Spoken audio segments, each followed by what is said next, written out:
Hi guys, welcome back to my channel. My name is Gaby, and for those of you who are new here, I like to talk and do story times. Today's story time is actually going to be something I've been wanting to do for a really long time, and it's me talking about how I'm going to the UK. So, I remember when I first started applying, I thought of this whole idea through a girl I saw on TikTok named Wendy Lennox, I think is how you say it. I saw her TikTok saying how everything was just so much simpler when she went there, and I was like, well, I want to do that if that's possible. So I did my research, and I started in August 2020, and it's currently January 31st, 2022, and I just firmed to a school. So a lot of research went into this. Um, Unfortunately, there isn't that much updated research due to COVID, as well as that many people you can contact easily. I've tried contacting her when I was doing my thing, but I'm sure she got flooded with things because she kept going viral. But I just wanted to give tips and tricks on what you need to know when applying.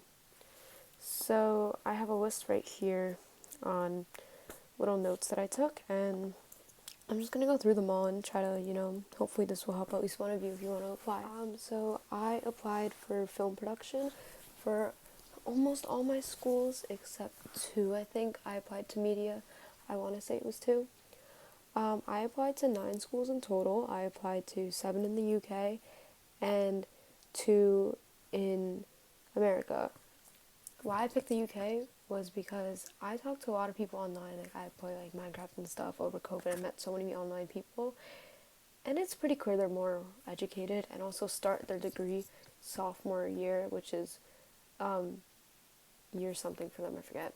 And they just jump into their degree for the most part. They don't take all these extra classes that we do, and I think that's really cool. I mean, I was lucky enough to go to a high school where they offered more vocational programs in a public school, which was really cool. Like, I'm going into film production, I got to take film studies, I got to work with actual cameras, like a working, like, TV studio. Well, it's a working TV studio, but I mean in the sense of, like, we had editing, we had Adobe, we had, like, good cameras in film production. So that was just something that not every school offers. So I'm really lucky that we had that.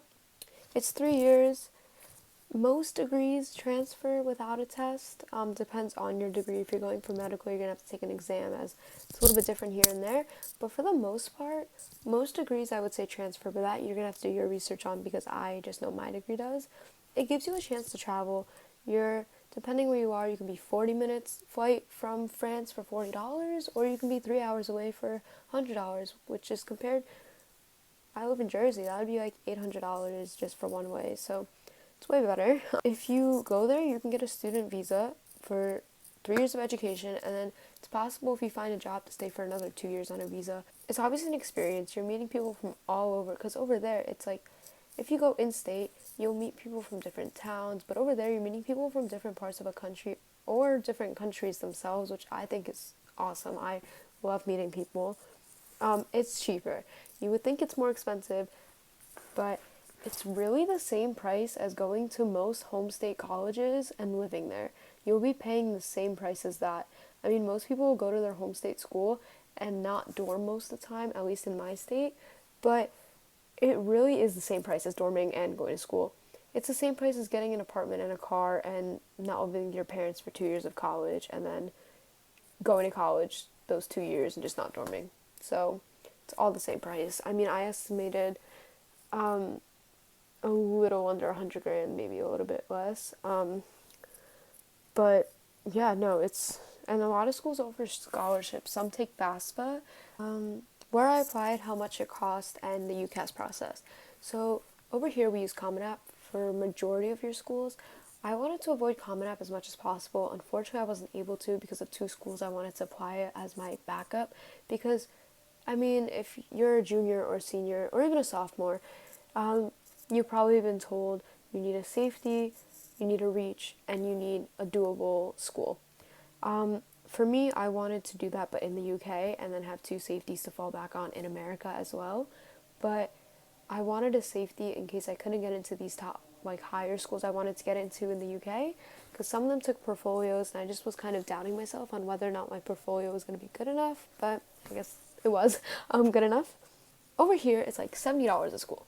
I got lucky because the 2 schools I applied to here was my community college, which was $25, which was the most I spent on a school, which is kind of weird, but okay. And then I got a waiver fee for the other college I applied to. And then I applied to 2 schools on Commonapp, which were free, and then in the UK. And then UCAS, you do $35 or £35. I think it was $36 and like £25. I don't remember. And you can apply to 5 schools. And it just like all the information you need to do once for the schools, and it goes to all of them. Some of the separate schools might ask for extra stuff separately, but for the most part mine didn't, except for a portfolio or interview. But again, that's because I went into film production, so if you go into like sociology or something, I don't think you're gonna have to show a portfolio. Like, I don't really know. The UCAS process took me a very long time to figure out. I started research in August of 2020, like I said, and I'm not gonna lie, without being able to find videos that made sense, it was a really tough process, and my school had no idea how to help me. I went up to them in November, I think it was, and they had no idea what to do. I luckily found a website called Study Across the Pond, and I made sure it was legit. You basically send your email, and you will have a one-on-one person to email. Obviously, they're emailing hundreds of other people probably, but they'll still answer you one by one. My girl was amazing. I'm not going to say her name for like reasons, because I don't want to like have her get flooded, but she was just like so helpful in this entire process. They can't help you as much if you don't pick 5 sponsored schools by them.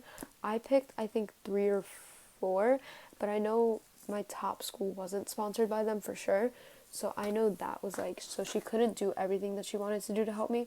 But if you ask like questions, they won't not answer it. They'll just be like, I can't fully help you with this, but if you want to do it on your own, you do this, this, and this. They'll read your essay for you, not your essay, your personal statement for you. They'll help you with their letter of recommendations. They have a whole format for your teachers. Like, it's awesome. So you want to aim to finish all your application and press that submit button by, I think they told me December 15th, but I think I got it like the second week of December. Like, once it hit November and my school was like, yeah, we don't really know what to do, I was like, okay, I'm gonna sit down and figure this all out by the end of this week. And like, it takes 10 days for my paperwork to transfer for like my American colleges if I submit it to my school. So I really had to get this all before Thanksgiving break, and I didn't, and I had to like wait the extra days, which was kind of frustrating. So if you want a separate video on tips for recommendations and personal statement, because over here, you know, they want that like depressing, like, my parents are divorced, which mine are, but like I would have had to write about that here. Over there, they want to know why you're suited for the course, what you want to do with the education from that course, what you plan to do in the future, a little bit about you, and like why should they accept you into film production? Why should they accept you into sociology? Like, why? How to find and decide if a school fits. What were my factors? So my factors were location, the distance from big cities. Mine was London. I want to go visit London. I want to have that as a backup because I'm not a city person, but I'm also not, like, I wanted somewhere where there'd be stuff to do after school and like a countryside too. I've never been on the countryside, like lived there, but I was like, I kind of want that. So you'll change your opinions as you go on. That's for sure. Nightlife. I wanted, like, I'm not saying like party every day. I mean, they do that a lot there. But I wanted like to be, like I said, be able to do something. I don't want to be stuck in my accommodations the whole time. Speaking of accommodations, they don't call roommates and dorms, they call them flats and flatmates. And most of the time, this is really cool. This was another huge factor of why I wanted to go there. You do not have to share a bathroom most of the time, and you get your own dorm, like flat, your like room your entire time. And your first year, you normally live in a flat, and then your second year, usually you move out with your flatmates into a house, which was so cool. And it's like cheaper when you do that because you're splitting it between 9 of you, or it's like a flat is basically like 5 to 9 people in a hallway, and you each have your own section. It depends on the school, but you might have to pay like an extra $10 a week for the bathroom like by yourself, but it's worth it. Yeah, most of them will be like 160 pounds, which is like 200 and like I think $11 here a week, which is only like 8,000 for 40 weeks when you add it up. And for a whole year, that's not even that bad. And tuition is like per year, and it's like I think 15,000 pounds, something like that. Yeah, that's the other thing. You don't pay per semester, you pay per year. So save your money. Factors. You want to look into the surroundings area, like what is there to do. You don't want to be put into a boring town. Like I almost went to Falmouth, but it's a little bit too expensive for me. But they had a beautiful, beautiful area. It was like, if you're into that beach surfer life, which I've never been, but I was so ready to buy a surfboard and go. They have like this, it's like, you would never expect this there too. Like everyone was like, no way. It's like this like beachy little area, but there's nothing to do except the beach. That was the only problem. There's like one club. Is it safe? What are the crimes? Like just like in America, there's crimes. The student body, like how many people were there? I know one school was like 10,000 and the other one was like 15. So do you want a big student body, small student body? My classes, like I was told, would have like 40 kids in my top school, like per like my film class, like your whole year worth of film class would just like move on together, and there's like 40 of you. I was like, that's awesome. Other thing, they give you your schedules, you don't pick them.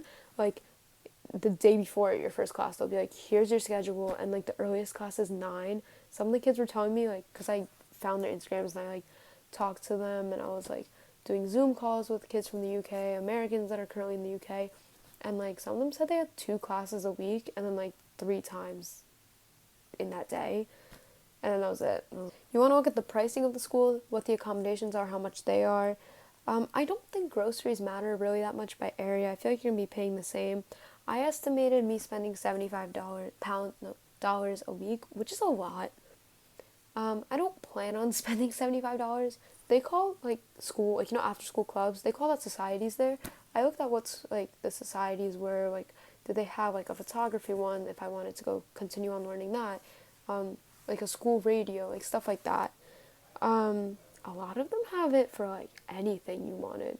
A lot of them also have recreational and like actual sports, and they don't obviously have like these big football games, which I don't mind, but like they have a lot of sports. Okay, this was one of my biggest factors when picking a school, especially why I didn't pick one of my 5 from UCAS and one from the Commonapp. They had 0 content on social media from students. Like I would type in some of these schools and it'd be like parties or like gatherings or anything over the past like 10 years, and there'd be nothing on some of them. And that's how you know like it's just a very quiet school, and if you're into that, go for it. But I need something that's like, I like to be involved. So that was a no-go. Like if I saw nothing from students, on TikTok, on YouTube, just anything, I was like, I'm not going there. How much would traveling cost? What is their travel? Buses? You have to go on a bus because I'm not renting a car. And did the school help? Like, did anyone, like, did they have good staff ratings and stuff? Like, that was a big thing. I also asked a lot of the kids, do they feel, like, if you get in contact with them, or even if you email the school and be like, hi, like, I'm just iffy about if I want to go, can I talk to a student? They'll probably find you one. And then one of the main questions I would ask is, do you feel ready in your year to, like, or do you feel you will be ready to, like, find a job and, like, work in this career? Most of them said yes. My interview process wasn't that bad. They just, like, for those of you doing in arts, they just asked for my portfolio. Just be ready to, like, answer questions about yourself and, like, why you want to go into the degree. Just be honest. Do some research. That's what I did, like, on directors or, like, artists that you like. Just so you can, like, talk about them. Like, I got lucky because I had just watched The Shining and, like, literally dissected it in film studies, and apparently my lecturer that was interviewing me had also just finished watching The Shining, and I was like, oh, that's awesome. You should apply to the US. You need a backup school, because I say apply to your community college and 1 or 2 other schools. Like I said, I spent $60 total on applications, which isn't bad. Unconditional and conditional offers. So a conditional offer means that you've been accepted as long as you meet this certain requirement. It can be a portfolio, it can be like a certain grade in a class, AP exams, which is a lot of them. Make sure you take your SAT or AP exams and submit them. I submitted mine with a 1070, and like two of the schools minimum was 1070 because they have like A levels, B levels over there, which is their version of like AP and the SAT. So you need to have something to give in. Um, I know I have to pass an AP for a couple of my schools, and then some of them just take like if you took an AP class and passed it, or like certain things. So take APs, take the risk. I took. I'll put all my like stats at the bottom, but just to like sum it up, like I have 300 plus volunteering hours. I was very involved in high school and middle school. Um, I volunteer to this day every week. I took 4 honors, I think, in high school, and I think I have like a 3.5 or 6 GPA. And I took 4 AP classes and failed my junior year AP exam. So, thriving. Convincing your parents. When I first told my parents I wanted to go to the UK, they laughed at me, and they deny it to this day. But I vividly remember sitting and telling like my uncle and him laughing at me. Hey, if you're watching this, but yeah, no, that was not cute. I remember like going home and crying, like everyone telling me like, oh, like are you crazy? Because originally I didn't want to go to college, and then I thought about going to community just to get an associate's, just to get my foot in the door. But I did not want to go to college. Did I mention the most important part? They don't have prerequisite courses. You do not take math, science, English, history, all of that. You go straight into your course, and that is it. You do it for 3 years, and then you get out there. And that is why I'm going. But that's besides the point. It didn't become a reality of me going until I sat down, made a Google Sheets, and was like, these are the schools I'm applying to here. I originally was going to apply to 7 here and 7 there. But I was like, there's no point to apply to 7 here that I'm not going to go to. So I applied to 7 there instead, and I gave them a Google Excel sheet, and it had the location, the major, because some of them had different majors at the time, the accommodation price, and the tuition price. And it was like my reach prices, not school, well, reach schools, but also reach prices. And the list kept changing all the time. Like I would have like 5 schools highlighted, and then it would be 5 schools highlighted here. And then it would like, I would like color code this Excel sheet, and it just never looked the same. I also would add notes on the bottom and be like, okay, this is what I need to know for like this school. And then I'd be like, okay, I need to get this amount of APs or just this amount of money or whatever it needed, I would have next to it. And that was definitely the most annoying thing I've ever done. Oh, show your parents responsibility. Show them that you actually mean it. Show them that you'll live by yourself. Show them that you care. Make a meal plan. I don't know. Walk a dog. Get a fish. Keep it alive. Find out. This is one thing that really helped me, I feel like. So my grandma used to love to travel. So like that kind of helped me because she was like, oh, I actually want you to go. But I found out I have a family member that graduated from London or somewhere in London, Oxford, I don't know. And I forget. And like she loved it there, and like she helped me with this, like get my foot started into this. And then she literally like kind of like, I feel like if it wasn't for her, my parents would have been like, oh, this is realistic, like, you know. But that brings us to today.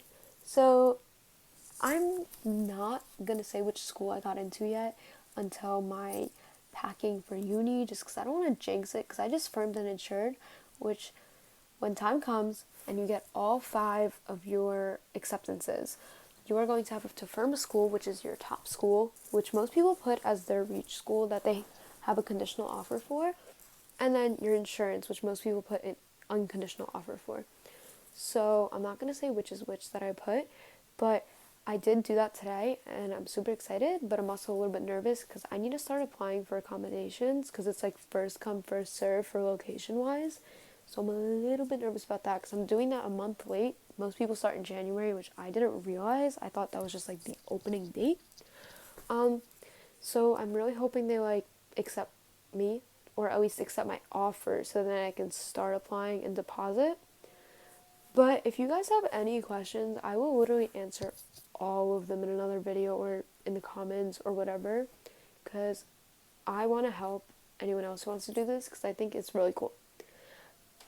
but that's it for today. Thanks for watching. This video was kind of long, and hope to see you next time. See you later. Bye.